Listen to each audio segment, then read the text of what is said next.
The Corinthians Fan Club. ప్రభు అయిన యేసుక్రీస్తు నామములో మీకు అందరికి వందనాలు. ఈరోజు పాఠం యొక్క పేరు కొరింథీయుల సంఘ అభిమానుల సంఘం. కొత్త నిబంధనలో అత్యధికంగా గద్దించబడిన సంఘాన్ని ఆరాధించడం. పరిచయం. కృత నిబంధనలో పేర్కొనబడిన సంఘాలన్నిటిలో కొరింథీ సంఘం వలె ఆత్మీయ వరాలు పొంది ఆత్మీయంగా అపరిపక్వంగా ఉన్న సంఘాలు చాలా తక్కువ. వారు అద్భుతమైన వరాలను, ఉత్సాహభరితమైన ఆరాధనను, శక్తివంతమైన అనుభవాలను మరియు కనబడే ఉత్సాహాన్ని కలిగి ఉన్నారు. అయినప్పటికీ వారు విభజన, అహంకారం, అనైతికత, గందరగోళం, స్వార్థం, అస్తవ్యస్తత, వ్యాజ్యాలు, ఆత్మీయ వరాల దుర్వినియోగం మరియు సిద్ధాంతపరమైన గందరగోళం వంటి వాటితో కూడా నిండి ఉన్నారు. ఆశ్చర్యకరంగా అనేక ఆధునిక సంఘాలు పౌలు కొరింథీలో సరిదిద్దుతున్న అవే విషయాలను ఆరాధిస్తున్నాయి. ఈ వైరుధ్యం కొరింథీయుల సంఘ అభిమానుల సంఘం అనే వ్యంగ్య శీర్షికలో బంధించబడింది.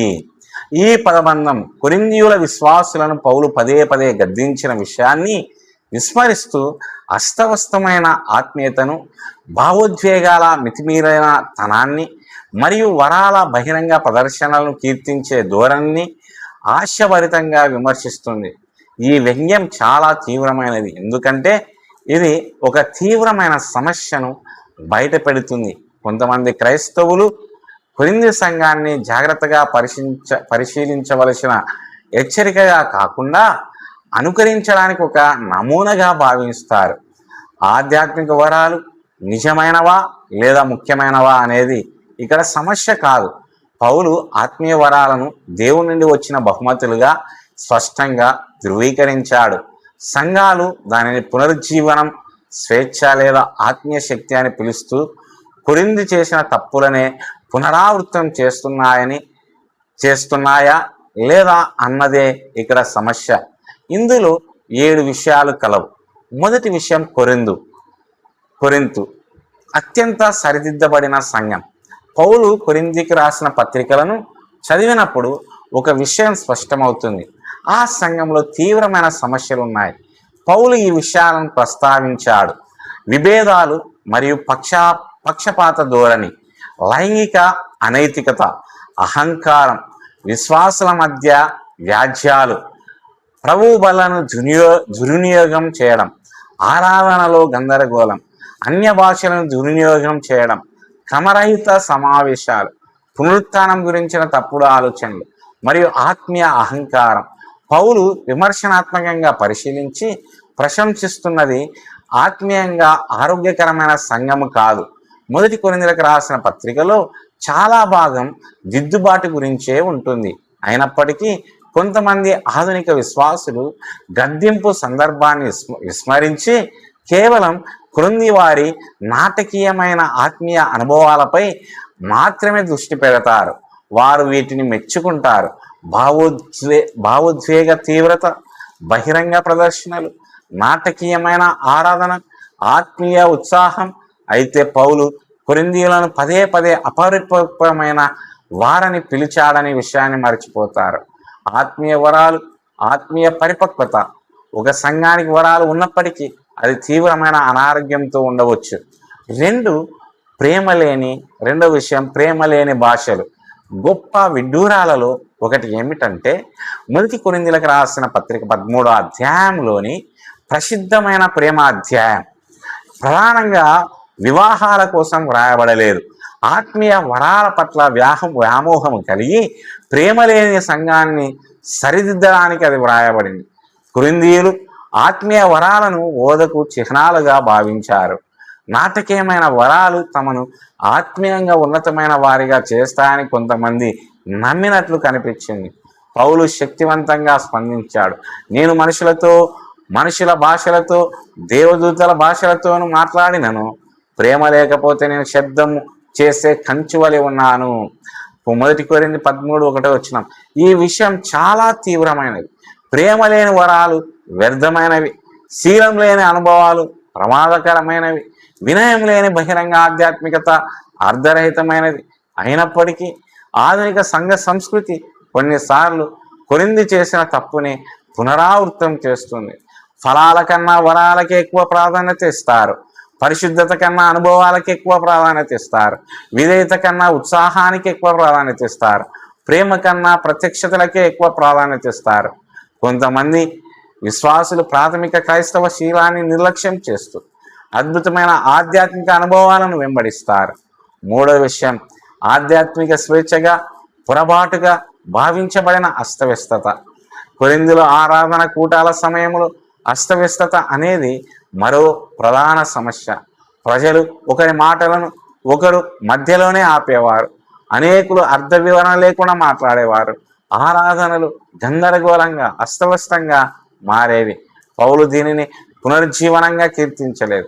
దానికి బదులు ఆయన క్రమాన్ని ఆజ్ఞాపించాడు. ఆయన ఇలా ఉపదేశించాడు: ప్రజలు ఒకరి తర్వాత ఒకరిగా మాట్లాడాలి, వ్యాఖ్యానం అందుబాటులో ఉండాలి, ఆశ నిగ్రహం పాటించాలి, మరియు కూటాలు ఆధ్యాత్మిక ఉపదేశం కోసం కూడుకోవాలి.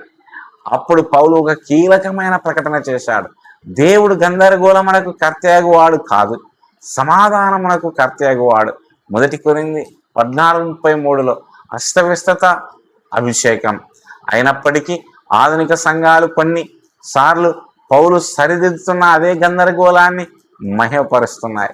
భావోద్వేగపూరితమైన అస్తవ్యస్తత ఆధ్యాత్మికతను దర్శనంగా మారుతుంది. గందరగోళానికి ఆత్మకార్యమని పేరు పెట్టబడుతుంది. అదుపులో లేకపోవడం శక్తికి సాక్ష్యంగా పరిగణించబడుతుంది. విచిత్రం ఏమిటంటే కొన్ని సంఘాలు పౌలు కంటే కూడా కొరింథీయుల కాలం నాటి గందరగోళాన్ని మరింత తీవ్రంగా సమర్థిస్తాయి. 4వ విషయం, ఆడంబరాల పట్ల వ్యామోహం. కొరింథీయులు ఆకట్టుకునేలా మరియు నాటకీయంగా కనిపించే వాటి పట్ల ఆకర్షితులయ్యారు. ఆధ్యాత్మికత కంటికి కనిపించే ప్రదర్శనలతో ముడిపడిపోయింది. ఈ శోధన నేటికి ఉంది. ప్రజలు సహజంగా వీటి వైపు ఆకర్షితులయ్యారు. నాటకీయ అనుభవాలు, భావోద్వేగ తీవ్రత, బహిరంగ ప్రదర్శనలు, సంచలనాత్మక సాక్ష్యాలు మరియు అద్భుతమైన వ్యక్తిత్వాలు, నిశ్శబ్దమైన విశ్వాసం తరచుగా తక్కువ ఉత్తేజకరంగా కనిపిస్తుంది. కానీ కొత్త నిబంధన పదే పదే ఆడంబరం కంటే గుణానికే ప్రాధాన్యతనిస్తుంది. ఆత్మఫలాలు ఇవి ఉన్నాయి. ప్రేమ, సహనం, సాత్వికత, ఆశా నిగ్రహం, విశ్వాస పాత్రత. ఈ గుణాలు తక్కువ నాటకీయకంగా ఉన్నప్పటికీ చాలా ముఖ్యమైనవి. ఒక విశ్వాసి బహిరంగంగా ఆకట్టుకునేలా మాట్లాడవచ్చు, కానీ ఏకాంతంలో ఆధ్యాత్మికంగా అపరిపక్వంగా ఉండవచ్చు.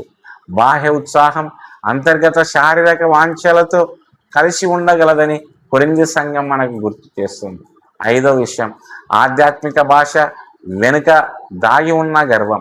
కొరింథీ యొక్క అత్యంత ఘోరమైన పాపాలలో ఒకటి గర్వం. ప్రజలు గొప్పలు చెప్పుకున్నారు. నాయకుల విషయంలో, జ్ఞానం విషయంలో, వరాల విషయంలో మరియు ఆత్మీయ అనుభవాల విషయంలో వినయాన్ని కలిగించడానికి బదులుగా ఆత్మీయ కార్యకలాపాలు పోటీని సృష్టించాయి. వరాలు గుర్తింపు చిహ్నాలుగా లేదా ఆత్మీయ హోదా వ్యవస్థలుగా మారినప్పుడల్లా ఇదే ప్రమాదం కనిపిస్తుంది. కొంతమంది విశ్వాసులు క్రైస్తవులను సూక్ష్మంగా వర్గాలుగా విభజిస్తారు.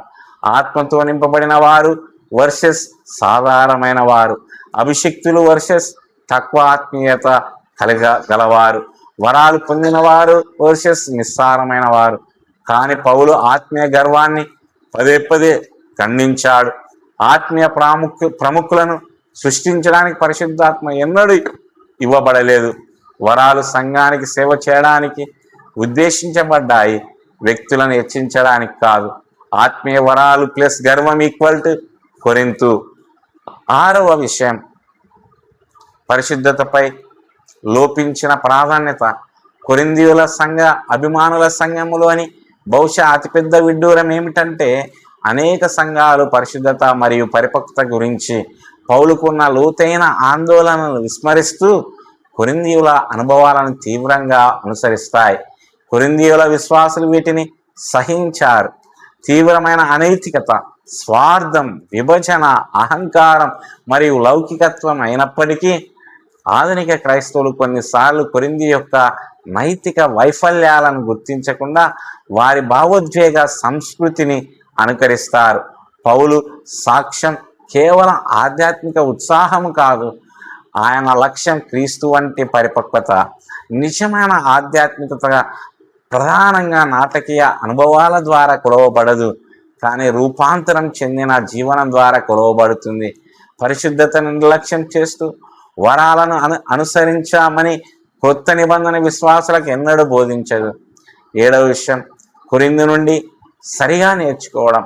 కొరింథును అధ్యయనం చేయడానికి సరైన మార్గం గుడ్డిగా అనుకరించడం కాదు, పూర్తిగా తిరస్కరించడం కూడా కాదు. సంఘం ఈ రెండింటిని బోధిస్తుంది: ఆధ్యాత్మిక వరాల వాస్తవికతను మరియు ఆధ్యాత్మిక అపరిపక్వత యొక్క ప్రమాదాన్ని. పౌలు వరాలను ఎన్నడూ నిరాకరించలేదు, కానీ ఆయన గందరగోళాన్ని, అహంకారాన్ని లేదా అస్తవ్యస్తతను కూడా సహించలేదు. దానికి బదులుగా ఆయన ఇలా నొక్కి చెబుతున్నాడు: వరాలు ప్రేమకు సేవ చేయాలి, ఆరాధన ఇతరులను ప్రోత్సహించాలి, నాయకులు క్రమాన్ని అనుసరించాలి, విశ్వాసులు పరిపక్వతను వెదకాలి మరియు క్రీస్తు కేంద్రంగా ఉండాలి. కేవలం కొరింథీయుల ఉత్సాహాన్ని అనుకరించే సంఘాలు కాదు, కానీ అపోస్తులు దిద్దుబాటుకు లోబడే సంఘాలే అత్యంత ఆరోగ్యకరమైనవి. ముగింపు: the Corinthian church fan club అనే ఈ పుస్తకం ఆధునిక క్రైస్తవత్వంలోని ఒక ప్రమాదకరమైన ధోరణిని ఆశాభరితంగా బయటపడుతుంది. పౌలు సరిదిద్దడానికి ప్రయత్నిస్తున్న ప్రవర్తనలనే ఆరాధించడం. కొరింథీయుల సంఘం వరాలు పొందిన అపరిపక్వంగా, ఉద్వేగంతో ఉన్న అహంకారంతో, ఆత్మీయంగా ఉన్న అస్తవ్యస్తంగా ఉంది. పౌలు 1 కొరింథీయులకు రాసిన పత్రికను గందరగోళాన్ని లేదా పోటీని ప్రోత్సహించడానికి రాయలేదు, కానీ విశ్వాసులను పరిపక్వత, ప్రేమ, పరిశుద్ధత మరియు క్రమబద్ధమైన ఆరాధన వైపు పిలవడానికి రాశాడు. నేటి సంఘం పునరుజ్జీవనం లేదా ఆధ్యాత్మిక స్వేచ్ఛ అనే ముసుగులో కొరింథీ చేసిన తప్పులను పునరావృతం చేయకుండా ఉండాలి. నిజమైన ఆధ్యాత్మికతను కేవలం శబ్దం, ఆర్భాటం లేదా భావోద్వేగ తీవ్రతతో కొలవలేము. దానిని ప్రేమ, వినయం, విధేయత, పరిశుద్ధత, సత్యం, క్రీస్తు వంటి స్వభావంతో కొలుస్తాం. లక్ష్యం మరింత కొరింథీయుల వలె మారడం కాదు, లక్ష్యం క్రీస్తు వలె మరింతగా మారడం. దేవుడు ఈ మాటలను దీవించి ఆశీర్వదించునుగాక. ఆమేన్.